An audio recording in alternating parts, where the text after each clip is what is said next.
galau dan serasa dipermainkan. Ya, mungkin demikian perasaan Demokrat dan PKS atas perjumpaan Prabowo dengan Surya Paloh. Indonesia sejak dulu kala tetap dipuja-puja bangsa. Bagaimana tidak? Paloh melalui partai yang didirikannya Nasdem ini telah sejak lama mengusung Anies Baswedan sebagai calon presiden, tapi malah belum duduk bertiga dalam sebuah deklarasi besar-besaran.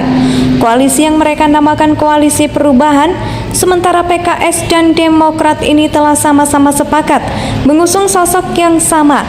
Tetapi kalau sebagai motor penggerak, ini malah bergerak sendirian tanpa melibatkan mereka.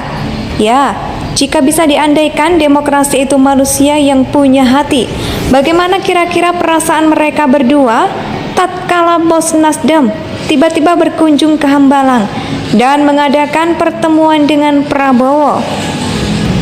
Perjumpaan Prabowo-Paloh ini tidak lepas dari konteks politik kekinian jelang kontestasi Pilpres 2024. Sungguh naif kalau pertemuan itu hanya dimaknakan sebagai pertemuan biasa.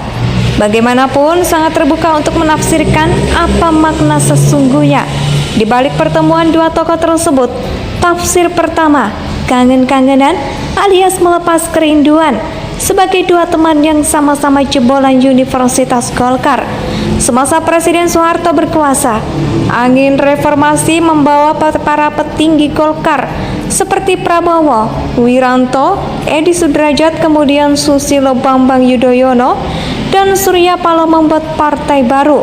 Partai yang didirikan Prabowo yaitu Gerindra dan Nasdem yang didirikan Surya Paloh ini boleh dibilang berhasil karena telah mendudukan anggota parlemen dalam jumlah yang signifikan. Adapun Demokrat yang didirikan SBY dan kawan-kawannya selama 2 periode menjadi tahun 2004 hingga 2014. Ini jika benar tafsir sekedar temu kangen, maka di balik temu biasa itu tersemat pesan politik yang sangat gamblang, yang bukan sekedar pertemuan biasa. Nah, tafsir kedua, suka atau tidak, ini menunjukkan kelincahan dan keluasan Surya Paloh dalam berpolitik di level elit sebagai sesama anggota koalisi Jokowi di kabinet yang sama. Ini menjalankan roda pemerintahan. Ini pertemuan Prabowo memberi sinyal dukungan kepada pemerintah. Ya, ibarat bermain karambol. Kedatangan Surya Paloh di kediaman Prabowo di Hambalang ini menunjukkan bahwa bos Metro TV itu tetap mendukung Jokowi. Tidak bisa dipungkiri, Surya Paloh yang dianggap kesusu atau terburu-buru mencalonkan Anies Baswedan sebagai capres telah mengecewakan koalisi Jokowi, khususnya PDIP yang merupakan pemegang saham terbesar di koalisi pemerintahan ini. Partai pimpinan Megawati Soekarno Putri inilah yang mendesak Jokowi selaku presiden untuk segera mengusir 3 menteri Nasdem yang masih berada di kabinet. Berita politik nasional selama beberapa pekan, namun ini belum terjadi. Setidaknya sampai tulisan ini ditayangkan, selain itu blunder yang sesungguhnya menunjukkan realistis politik yang terjadi, yakni mengemukannya faktor Anies sebagai antitesis Jokowi yang pernah dilemparkan Zulfan Lindan ini membuat Surya Paloh kelimpungan juga. Antitesis mau tidak mau dimaknakan sebagai berkebalikan. Nah, jika Jokowi berhasil berdasarkan survei kepuasan publik, maka bisa ditebak apa kebalikannya untuk Anies kelak. Jika Jokowi pekerja keras, sehingga dicari saja kebalikannya, ya kan? Sungguh merepotkan. Terlebih lagi, isu meneruskan program Jokowi ini diangkat sebagai tema kampanye strategis. Siapa saja yang menjadi capres, ya bisa dibayangkan. Kampanye antitesis antara yang pro dan kontra pembangunan IKN atau ibu kota negara di Kalimantan Timur.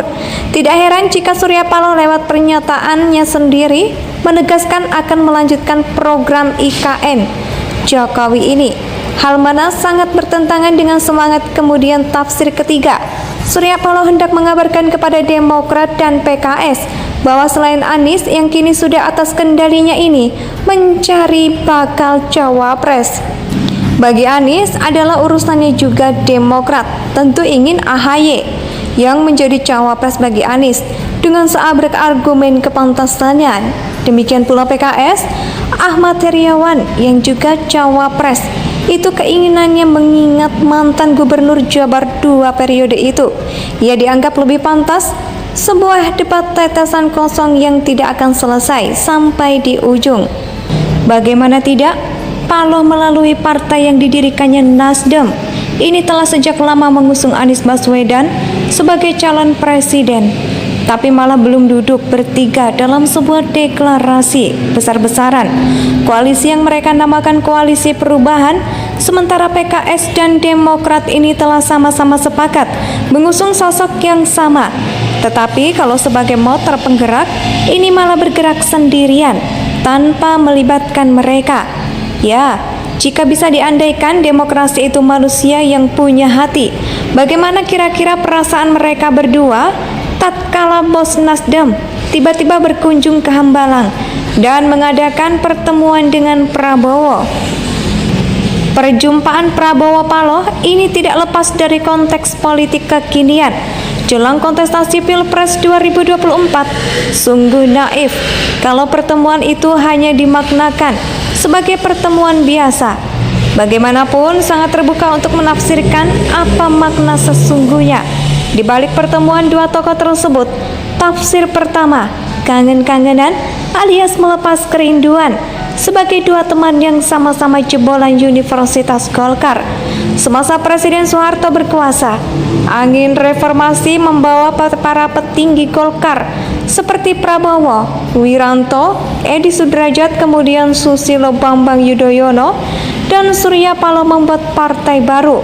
Partai yang didirikan Prabowo yaitu Gerindra dan Nasdem yang didirikan Surya Paloh ini boleh dibilang berhasil karena telah mendudukan anggota parlemen dalam jumlah yang signifikan. Adapun Demokrat yang didirikan SBY dan kawan-kawannya selama 2 periode menjadi tahun 2004 hingga 2014. Ini jika benar tafsir sekedar temu kangen, maka di balik temu biasa itu tersemat pesan politik yang sangat gamblang, yang bukan sekedar pertemuan biasa. Nah, tafsir kedua, suka atau tidak, ini menunjukkan kelincahan dan keluasan Surya Paloh dalam berpolitik di level elit sebagai sesama anggota koalisi Jokowi di kabinet yang sama. Ini menjalankan roda pemerintahan. Ini pertemuan Prabowo memberi sinyal dukungan kepada pemerintah. Ya, ibarat bermain karambol. Kedatangan Surya Paloh di kediaman Prabowo di Hambalang ini menunjukkan bahwa bos Metro TV itu tetap mendukung Jokowi. Tidak bisa dipungkiri, Surya Paloh yang dianggap kesusu atau terburu-buru mencalonkan Anies Baswedan sebagai capres telah mengecewakan koalisi Jokowi, khususnya PDIP yang merupakan pemegang saham terbesar di koalisi pemerintahan ini. Partai pimpinan Megawati Soekarno Putri inilah yang mendesak Jokowi selaku presiden untuk segera mengusir 3 menteri Nasdem yang masih berada di kabinet. Indonesia